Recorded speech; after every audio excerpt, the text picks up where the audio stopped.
여전히 코로나 상황이라 어려운데 그래도 교회 오니까 좀 따뜻한 느낌이 들지요. 청년들이 예쁘게 잘 꾸며주어서 얼마나 고마운지 모르겠어요. 출애굽기 3장 보시겠습니다.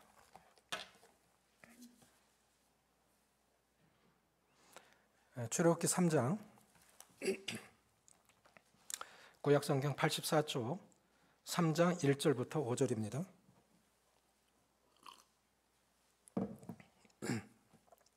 같이 읽겠습니다. 시작. 모세가 그의 장인 미디안 제사장 이드로의 양떼를 치더니 그 떼를 광야 서쪽으로 인도하여 하나님의 산 호렙에 이르매 여호와의 사자가 떨기나무 가운데로부터 나오는 불꽃 안에서 그에게 나타나시니라. 그가 보니 떨기나무에 불이 붙었으나 그 떨기나무가 사라지지 아니하는지라. 이에 모세가 이르되 내가 돌이켜 가서 이 큰 광경을 보리라. 떨기나무가 어찌하여 타지 아니하는고 하니 그때 여호와께서 그가 보려고 돌이켜 오는 것을 보신지라. 하나님이 떨기나무 가운데서 그를 불러 이르시되 모세야 모세야 하시매 그가 이르되 내가 여기 있나이다. 하나님이 이르시되 이리로 가까이 오지 말라. 내가 선 곳은 거룩한 땅이니 내 발에서 신을 벗으라. 부르심에 응답하다라는 제목으로 말씀을 소개하고자 합니다. 성경에는 여러 부르심이 소개되고 있습니다. 대표적인 부르심이 두 가지인데 하나는 구원의로의 부르심입니다. 요한복음 7장 37절 38절에 보면 누구든지 목마르거든 내게로 와서 마시라. 나를 믿는 자는 성경의 이름과 같이 그 배에서 생수의 강이 흘러나오리라. 누구든지 목마르거든 내게로 오라. 이 구원의로의 부르심. 두 번째는 사명의로의 부르심인데 우리가 잘 아는 말씀 마태복음 4장 19절에 말씀하시되 나를 따라오너라. 내가 너희를 사람 낚는 어부가 되게 하리라. 사명을 위해서 이제 부르신 거예요. 그런데 소명과 사명은 바늘과 실과 같은 역할을 합니다. 연결되어 있는 거예요. 소명과 사명은 연결이 되어 있는데 소명은 쉽게 말해서 부를 소자에다 명할 명자. 콜링이죠. 부르신 거예요. 먼저 부름이 있어야 되는데 그런데 소명이 먼저 있고 사명이 있는 건데 사명이 따르지 않는 소명은 온전한 소명이 아닙니다. 소명만 있고 사명이 따라오지 않는다면 사명자로 구원은 받았는데 사명자로 살아가지 못한다면 그냥 구원받은 거에 불과한 거예요. 아무런 영향력을 못 미치고 그냥 구원받고 죽어 천국 간 거예요. 아무 능력이 없어요. 기쁨이 없어요. 보람이 없어요. 하나님께 영광이 되지 못합니다. 반대로 소명 없이 행하는 사명은 굉장히 위험합니다. 사명이 따라오지 않는 소명도 온전한 소명이 아니지만 소명이 없는데 사명만 있는 사람은 위험한 사람이에요. 예를 들어서 모세의 경우에 40세 때까지 바로 궁에서 살았죠. 그런데 하나님이 아직 안 부르셨어요. 지금 모세를 부르셨을 때 모세의 나이 80세입니다. 근데 나이 40이 되었을 때 자기 백성을 돌아볼 생각이 나더니 그러니까 모세가 애굽의 학술을 다 배워 학문을 다 배워 말과 행사에 능하더니 우리가 생각할 때는 세상적인 지식과 학문과 이런 것들을 갖추면 훌륭한 이 지도자라고 생각하지만 하나님 편에서 보면 그건 아닌 거예요. 그것만 갖고는 아닌 거예요. 아직 훈련이 되어지지가 않아요. 그래서 결국 모세의 열정은 모세가 피운 불은 애굽 사람 하나 때려 죽이고 끝난 겁니다.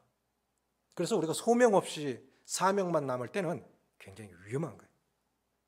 소명이 더 중요한 것입니다. 그러면 소명이 중요한 이유는 무엇일까요? 소명이 왜 중요한 것일까요? 소명의 확신 여부에 의해서 생의 보람의 여부가 결정이 납니다.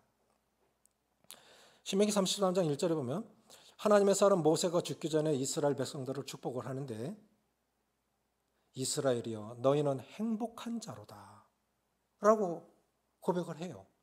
이스라엘이여 너희는 행복한 자로다. 여호와의 구원을 너희와 같이 얻은 자가 누구냐. 그런데 제가 생각을 해보니까 이스라엘 백성들보다 더 행복한 사람은 모세였었을 것 같아요. 모세가 제일 행복했었을 것 같아요. 고생도 많이 했지만 그 기적의 중심에 모세가 있잖아요. 모세가 부르심에 순종하면서부터 기적이 시작된 거예요. 이스라엘 민족의 기적이 시작됐고 구원이 시작됐고 모든 것이 시작이 된 거예요. 이스라엘 백성들은 잊었을지라도 모세는 잊을 수가 없죠. 자기로부터 시작됐으니까. 그래서 우리 주님도 십자가에 달리셔서 그 가상 7원 중에 하나가 다 이뤘다. 이제 끝났구나. 하나님께서 하라고 하신 일을 다 이뤘구나. 우리 생에 보람이 어디 있는 것일까요? 소명이 있습니다. 그런데 보통 사람들은 이 소명을 성직자에게만 주어지는 거라고 생각해요. 근데 그렇지가 않아요. 이 직업이라는 단어와 소명이라는, 성직자를 부르는 소명이라는 단어는 똑같은 단어를 씁니다. 보케이션이라고 그러죠. 그런데 라틴어의 보카티오는 거기서 유래를 했는데 부르다, 하나님께서 부르시다, 똑같은 거예요. 똑같은 단어를 써요. 그러니까 뭐냐면 그 직장을 위해서 나를 부르신 거예요. 그 가정을 위해서, 그 사람을 위해서 나를 부르신 거예요. 그러면 가정 속에서도 소명이 있어야, 부부간에도 가정생활 속에서도 소명이, 의식이 있어야 보람이 있고 행복한 겁니다. 자, 가정을 이루려면, 가정은 사람들의 구성, 여러 사람, 가족들이 이루어져서 가정을 이루죠. 사람 인자 하나만 갖고도 사람이 설명이 됩니다. 맞습니까? 사람 인자 하나만 가지고도 사람이 설명이 되는데 왜 사이간자 하나를 더 붙일까요? 인간, 간자 없어도 사람 인자 하나만 가지고도 설명이 되는 거예요. 그런데 왜 간자 하나를 더 붙일까요? 인간은 홀로 살 수 없어요. 일도 홀로 할 수 없습니다. 사람은 서로 협력하면서 살게 돼 있는 거예요. 그러려면 때로는 하나님의 저 사람을 위해서 부르셨어. 이 가정을 위해서 부르셨어. 이 직장을 위해서 부르셨어. 영적인 일을 위해서 나를 부르셔서 소명의식을 가지고 살아도 힘든데 그 소명의식이 없다고 하면 살아가는 게 만만치 않습니다. 처음에는 좋아서 결혼해서 서로 사랑하며 살겠노라고 그렇게 고백하지만 살다 보면 속된 말로 내가 저 인간하고 언제까지 살아야 되지? 이런 날도 와요. 주님 일하는데도요. 쉽지 않아요. 어느 분이 무슨 말씀하셨냐면 교회는 싸우지만 않아도 부흥한다 했어요. 저 무슨 말이 저래? 근데 맞는 말이에요. 교회는 싸우지만 않아도 부흥한다. 그만큼 인간관계 속에서 어려운 거예요. 그러니까 모두 다가 동일한 소명의식을 갖고 있지 않으면 이해관계, 인간관계, 감정관계 이런 게 뒤에 얽혀면 하시라도 끝낼 수 있는 것이 인간입니다. 그래서 소명의식이 분명해야 보람 있는 생을 살 수 있습니다. 두 번째 뭐냐면 소명의식을 가져야 사명을 끝까지 완수할 수 있습니다. 아버지께서 내게 하라고 주신 일을 내가 이루어 아버지를 영화롭게 하였사오니 하나님께서, 성부 하나님께서 성자 예수님께 하신 거예요. 십자가를 통해서 죽는 거예요. 피 흘림이 없으면 사함이 없기 때문에, 우리 주님이 죽으셔야 인류의 구원이 이루어지기 때문에 주님도 할 수만 있으면 이 잔을 내게서 물리쳐 주십시오. 가장 인간적인 기도를 들으셨지만 바로 바꾸셔서 내 뜻대로 마옵시고 아버지의 뜻대로 되기를 원하나이다. 주님의 기도 중에 가장 위대한 기도가 그거라고 그러죠. 내 뜻대로 마시고 아버지의 뜻대로 되기를 원하나이다. 그러니까 소명의식이 분명히 끝까지 갈 수 있어요. 살다 보면 별별 일 다 있고 주님 일하는 것도 그렇고 직장 생활하는 것 어디 쉽습니까? 30년씩 30 몇 년씩 한 직장에서 그렇게 근무하다가 퇴임하는 사람들 한 번씩 가면, 퇴임식에 가면 참 존경스러워요. 공무원들은, 군인들은 훈장도 주죠. 퇴임식에 갑니다. 참 훌륭하다. 진짜 고생들 하셨다. 얼마나 어려웠을까. 그걸 결국 해냈구나. 내가 그 어려운 과정은 있었지만 가정을 지켜냈구나. 이 사명을 끝까지 완수할 수 있는 것은 하나님과 직접적인 관계가 분명하지 않으면 언제라도 흔들릴 수 있습니다. 그것이 수평적인 관계예요. 그게 소명이라는 거예요. 하나님으로부터의 부름. 하나님으로부터 부름이 있어야 그것이 수평적인 관계, 인간관계가 인간관계로 넘어갈 수 있다고 생각이 되져요. 세 번째는 뭐냐면 소명의식의 확신 여부에 의해서 하나님의 영광의 여부가 결정이 납니다. 결국 내가 소명대로 못 살으면 하나님의 영광이 가리우는 거예요. 예수 믿는다며? 교회 다닌다며? 너는 예수 믿는 지 오래됐잖아. 그런데 사는 게 그 모양이에요? 결국은 내가 소명의식이 동기부여가 되어져야 버틸 수 있고 보람있게 살 수 있고 하나님의 영광을 드러낼 수가 있습니다. 직장에서 단순히 직장을 생계의 수단으로 생각하면 버티기 힘들어요. 가족은 짐덩어리처럼 느껴져요. 저 왼수하고 언제까지 직장생활 해야 되나? 힘든 거예요. 그러나 소명의식을 가지면 그 안에서 기적이 일어나요. 거기서 하나님의 영광이 드러나는 거예요. 예수 믿는 그 사람 때문에. 어제 어느 분하고 식사를 하면서 대학교에 버스 운전하신 분이에요. 기사들끼리 얼마나 싸우는지 그냥 골치골치 아픈데 우리 형제님이 그 대학에 취업하시고 나서 안 싸운대요. 그리고 거기 교회 다니는 사람들도 많이 있는데 정말 훌륭하십니다. 우리 형제님 가시고 나서부터 안 싸우는 거예요. 설교를 안 하는데도 설교가 되는 거예요. 삶이 설교가 되는 거예요. 나는 그리 안 되던데. 우리 장로님도 내가 보니까 안 그렇던데. 그냥 평범한 성도인데 직장에 그런 변화가 일어나기 시작하는 거예요. 소명의식의 여부에 의해서 삶의 보람의 여부가 결정되고 또 그것이 사명을 끝까지 감당할 수 있는 여부가 결정되고 또 하나님의 영광의 여부가 결정이 됩니다. 그래서 이 소명이라고 하는 것은 성직자에게만 주어지는 것이 아니라 모든 성도들의 직장생활, 가정생활, 또 영적인 생활, 교회생활 다 똑같이 소명입니다. 소명의식이 있어야 그 모든 결과들이 일어날 수 있다고 생각이 되십니다. 그렇다고 하면 소명의 확신 여부는 어떻게 알 수 있느냐 하는 거예요. 소명의 확신 여부는 어떻게 하면 알 수 있느냐 하는 거예요.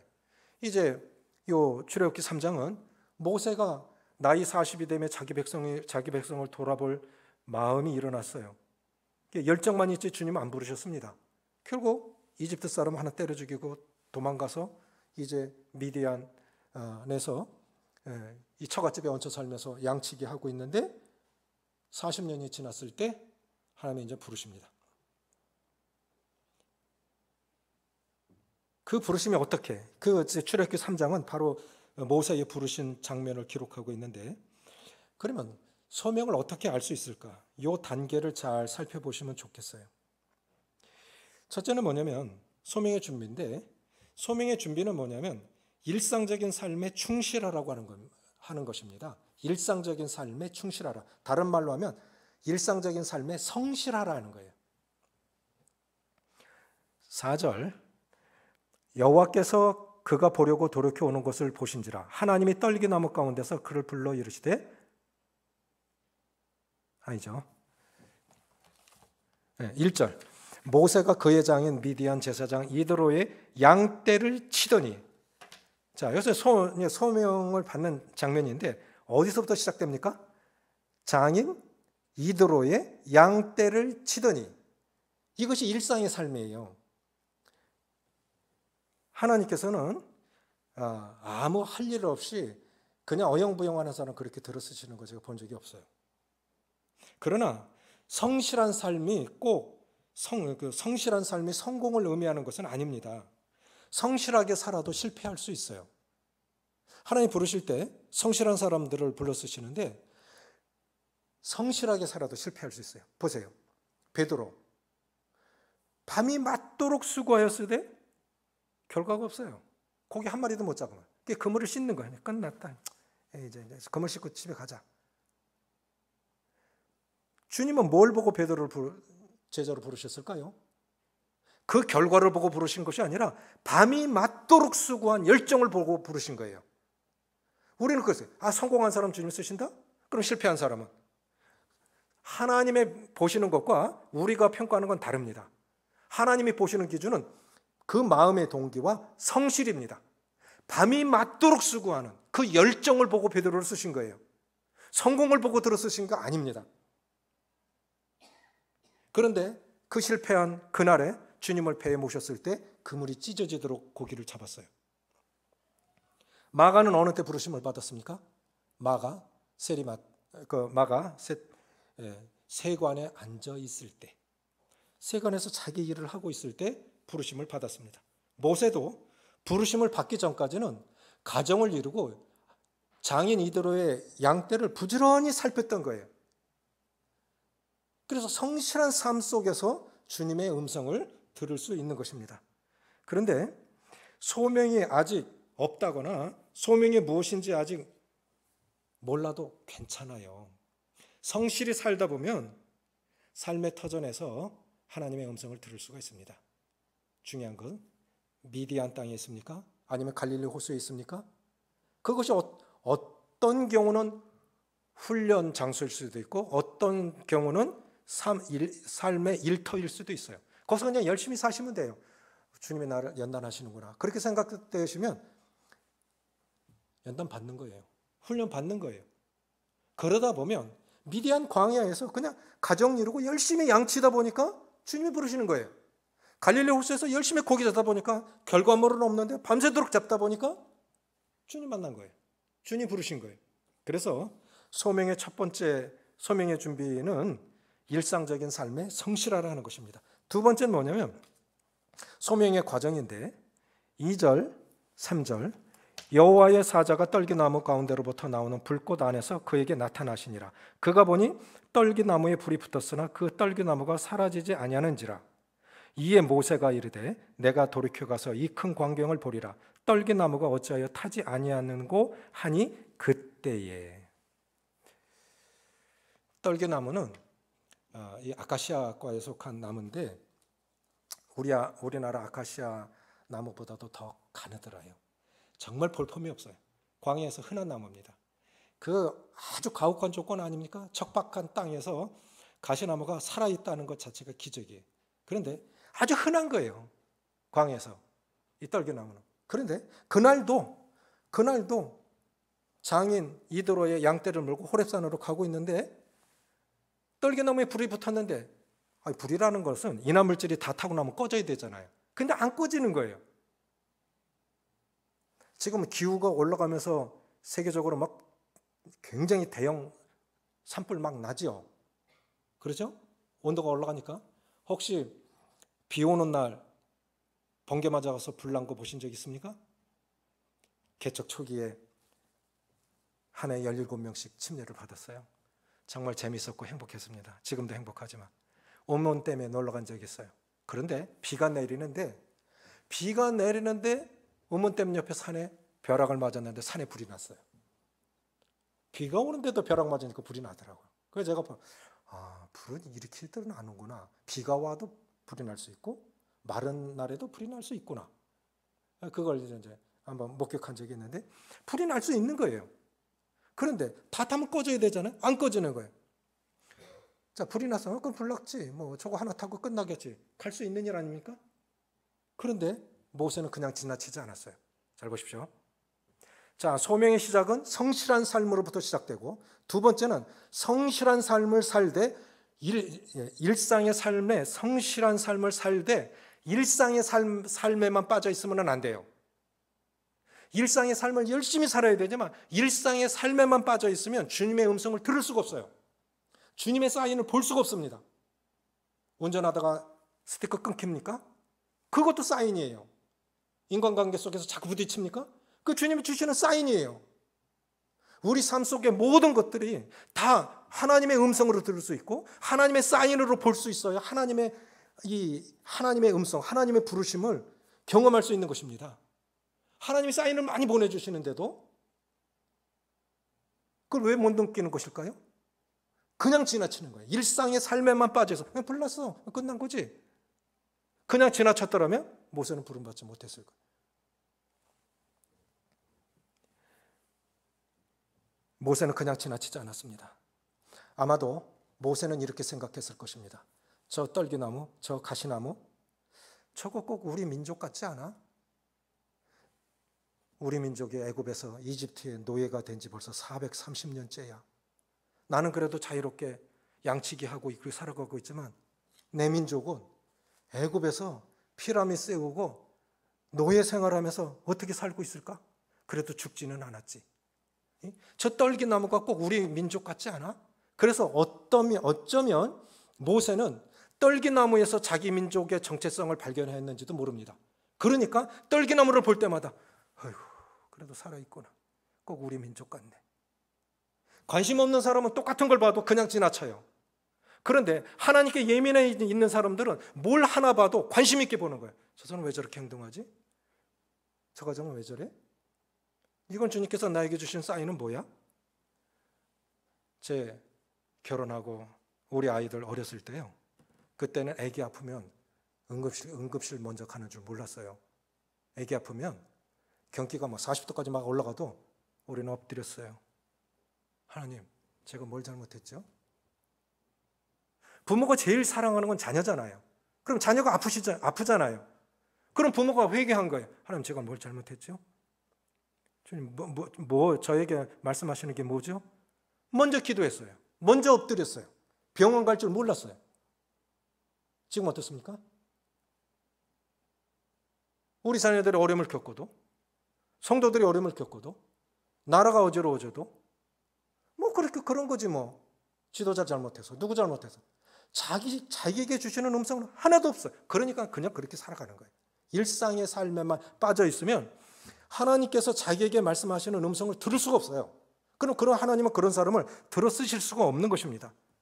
모세는 어쩌면 떨기나무를 통해서 자기 민족의 정체성을 받는지도 몰라요. 아유, 어떻게 지내고 있을까? 내가 벌써 이집트를 떠난 지 40년이 됐잖아. 살아있을까? 죽어 있을까? 그래도 살아있겠지. 저들을 이끌어내야 되는데. 그 마음은 늘 있었을 거예요. 그러니까 그 떨기나무에서 자기 민족의 정체성을 봤다면 불이 붙은 그걸 그냥 지나칠 수가 없는 거죠. 어쩌면 떨기나무 속에서 자기의 모습을 본 것일 수도 있습니다. 그래, 내 신세나 저 가시나무나 똑같지. 나는 실패한 자 아닌가? 나는 처갓집에 얹혀 사는 실패한 자 아닌가? 내 모습이 떨기나무 같지. 내가 뭘 할 수 있다고. 난 그냥 이렇게 살다가 끝나는 거야. 그렇게 생각했을 수도 있습니다. 그런데 불이 붙었는데 안 꺼져요. 자신이 피운 열정은 결국 이집트 사람 하나 때려 죽이고 모래에 묻어버리고 끝났는데 하나님께서 피워주신 불길은 40년 동안 꺼지지 않고 타올랐다고. 그래서 소명의식이 확실하면 사명을 끝까지 감당할 수 있고 보람 있는 삶을 살 수 있고 영광된 삶을 살 수가 있어요. 이스라엘 백성들이 가장 존경하는 지도자 모세입니다. 그 다음에 다윗 왕입니다. 7일 전쟁의 영웅 애꾸는 모세 다이안 장군. 왜 그런 걸 뜰까요? 이집트 사람들이 지금도 제일 수치스러워하고 모욕적으로 생각하는 이름이 모세라요. 우리 모세 때문에 망했지. 이집트 사람들, 이집트의 노예 생활하고 있는 이 히브리인들 다 끌고 나가서 우리나라 망했지. 지금도 이집트 사람들은 모세에 대해서 그런 기억을 갖고 있다는 거예요. 그런 열정은 어디서 일어날 걸까요? 모세 불타는 떨기나무 가운데서 말씀하신 하나님의 음성을 들었기 때문입니다. 깨어있는 삶이라고 하는 것은, 그래서 깨어있으라고 말씀하셨는데 깨어있는 삶을 뭐냐면 일상적인 삶을 열심히 살되 일상적인 삶 가운데서 일어난 일들에 대해서 예민하게 반응하는 거예요. 사고가 나도 주님께서 이겨 주시는 사인이 뭔가. 얼마 전에 제 아내가 사고를 냈어요. 주차장에서. 그냥 빠꾸 하다가 서 있는 차 받았으면 얼마나 바꿨겠어요. 가보니까 페인트도 두 대 다 하나도 안 벗겨졌어요. 그런데 피해 차량 아주머니 야야야 이러고 나가서 병원에 갔어요. 차 반박 갈았어요. 그 제가 제 아내에게 뭐라 그러냐면 여보 이건 사고로 보지 마. 이게 사인이야. 이걸 사고로 보지 말고 하나님의 사인으로 받아들여. 그런데 그때는 너무 어이가 없어서 집사람이 조금 감정을 이렇게 표했는데, 집사람 참 제가 존경하는 것 중에 하나는 집사람 빨리 돌이켜요. 저는 때로 고집스러울 때가 있는데 집사람 잘못되면 빨리 돌이켜요. 그리고 바로 회개하더니, 하나님 제가 잘못했는데 그 사람에게 사과 못했습니다. 만나게 해주세요. 그 사람 갔는데 어디서 만나겠습니까? 대구 200만 명 중에?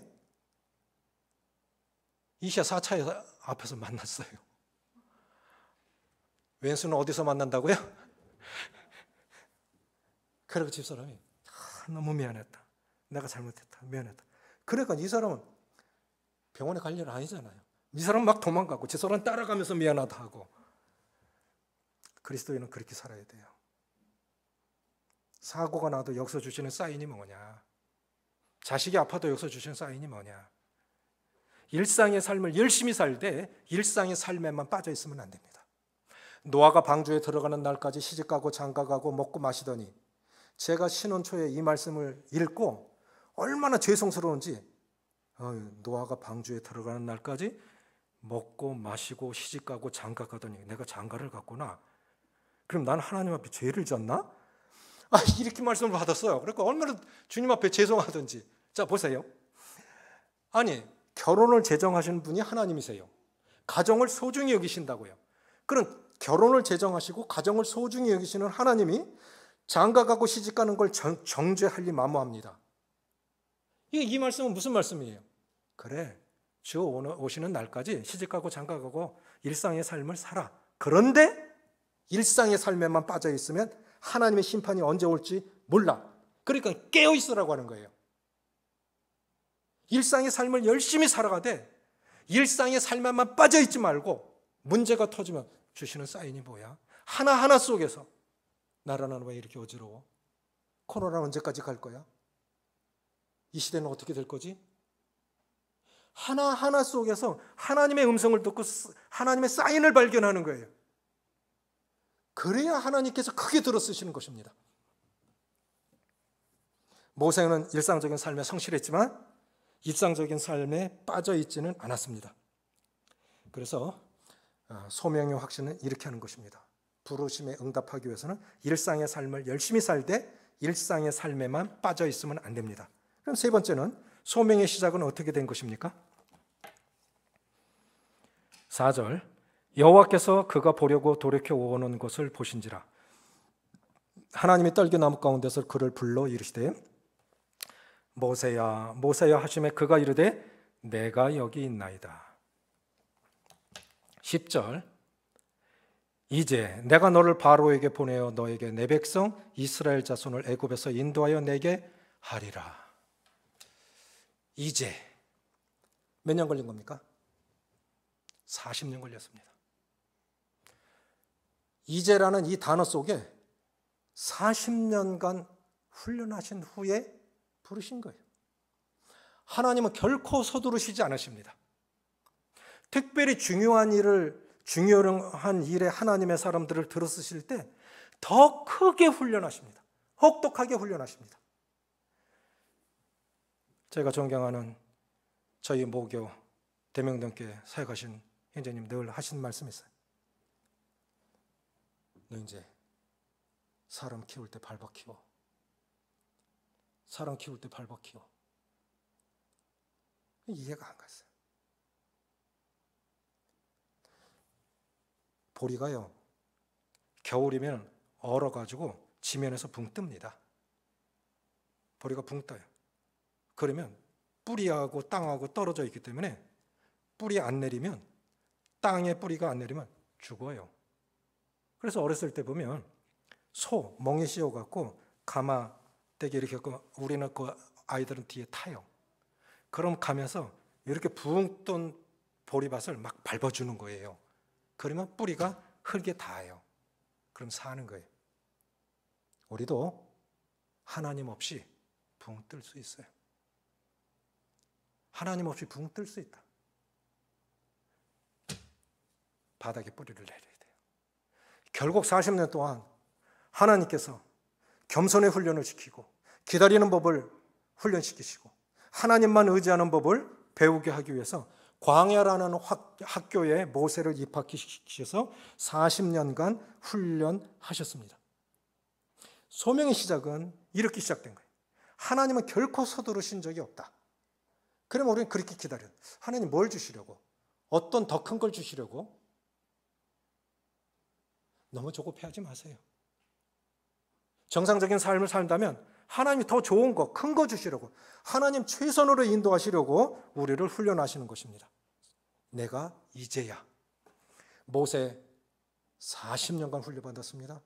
요셉 13년, 다윗 10년, 우리 주님 3년의 공생애를 위해서 30년간 훈련하셨어요.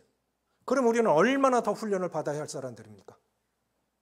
개인적으로나 교회적으로나 가정적으로 하나님께 더 크게 들어 쓰시기 위해서 훈련하실 때 기쁨으로 이렇게 인내하시면 좋겠습니다.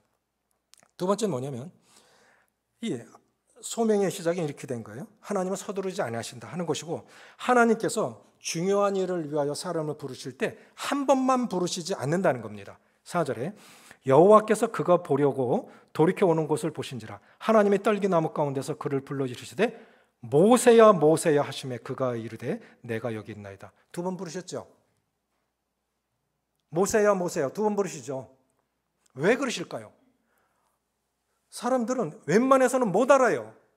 하나님의 말씀하셔도 하나님의 음성을 못 들어. 하나님이 사인을 보내셔도 그게 무슨 뜻인지 몰라.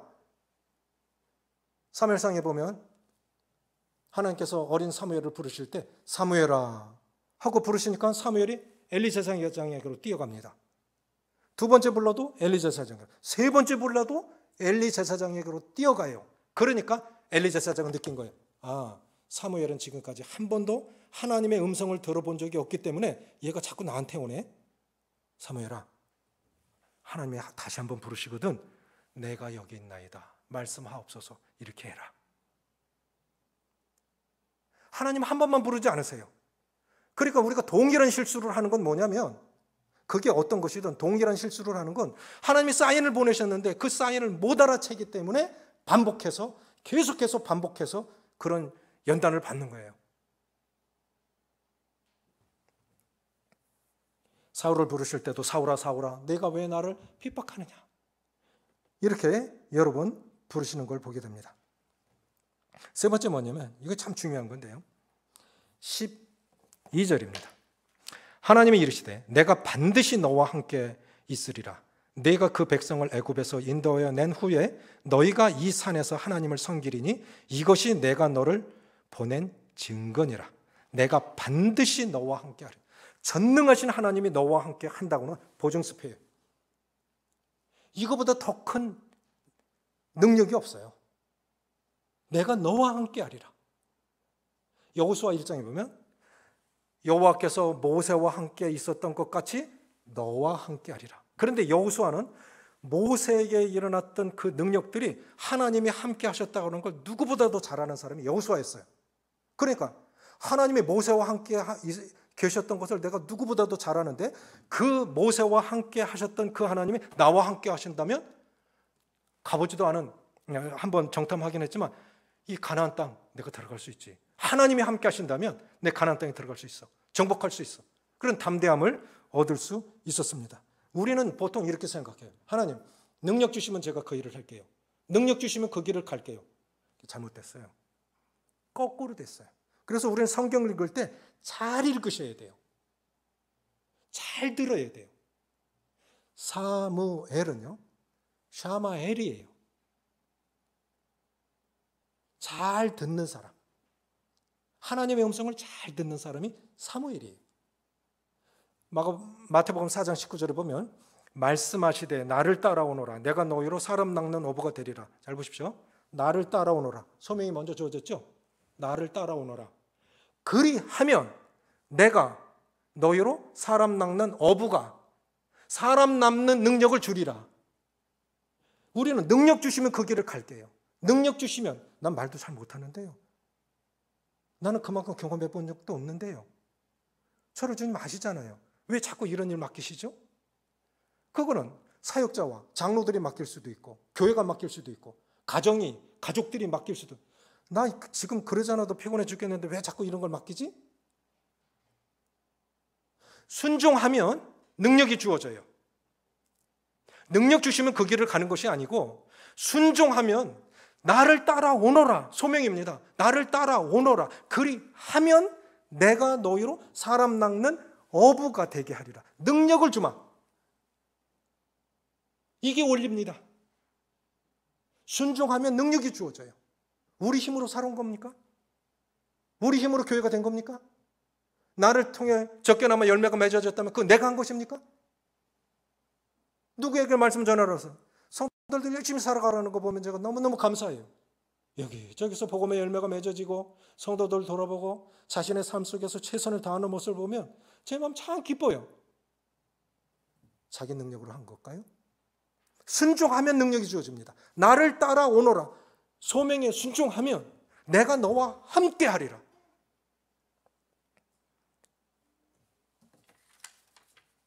중요한 것은 하나님의 어떤 사명을 위하여 우리를 부르실 때, 그것이 직장이든 결혼이든 아니면 특별한 영적인 사역이든 하나님의 어떤 사명을 위해서 우리를 부르실 때 중요한 것은 내가 그것을 할 수 있느냐 없느냐의 여부가 아닙니다. 중요한 것은 순종의 여부예요. 순종하시면 주님이 능력을 주십니다. 하나님의 영광을 위해서.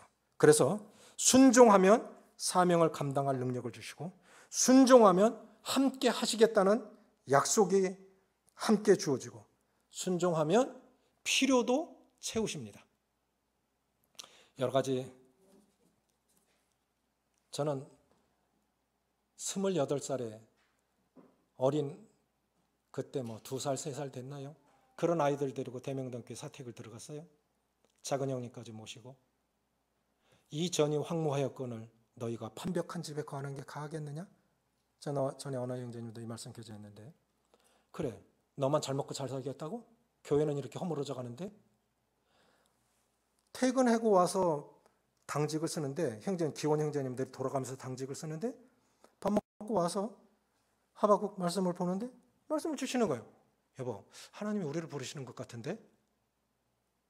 제가 아내한테 전화를 했어요. 그러니까 그럼 들어가야지요. 그래서 4년 반을 살았어요.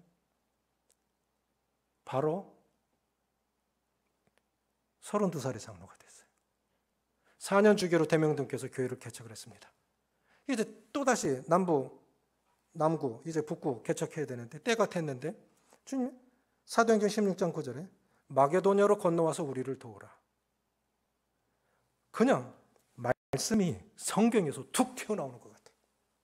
문자가 레마로 인격으로 확 들어오는 것 같아요.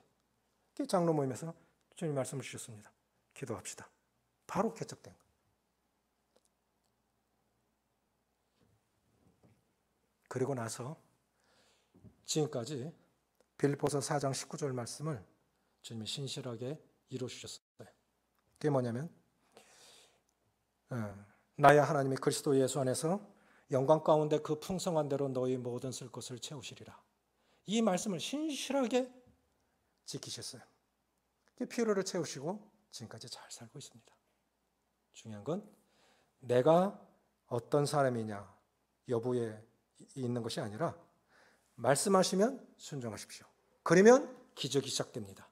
그래서 실제로 기적은 이집트에 가서 10가지 재앙이 일어나면서 기적이 시작된 것이 아니라 모세가 불타는 떨기나무 가운데서 모세야 부르실 때 내가 여기 있나이다 하고 결국은 못 갑니다 했지만 결국은 순종해서 일어서서 그 길을 걷기 시작하면서부터 기적은 이미 시작된 거예요. 순종하면서부터 이미 기적은 시작된 거라고요.